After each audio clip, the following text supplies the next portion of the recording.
మనందరికీ కూడా కిచెన్లో ఈ ఐటెం ఉంటే చాలా పనులు ఈజీగా అయిపోతాయి. అదే శనగల పొడి. ఇప్పుడు నేను మీకు శనగల పొడి ఎలా చేయాలో చూపిస్తున్నాను.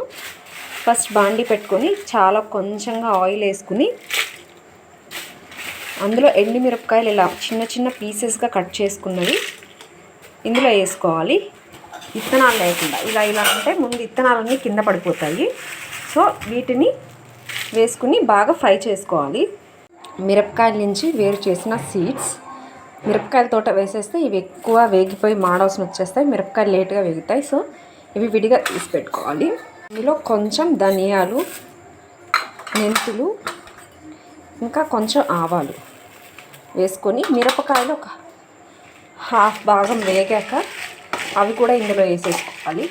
సీడ్స్, ధనియాలు ఇవంతా ఇప్పుడు వేసాను. కలుపుతూనే ఉండాలి, లేకపోతే కొంచెం మాడవలసిన వచ్చేస్తుంది.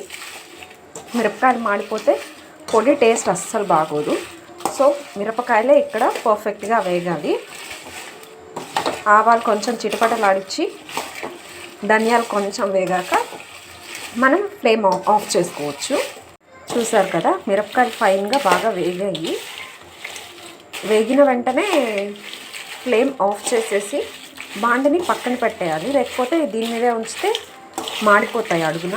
సో బాండిని తీసి పక్కన పెట్టేద్దాం.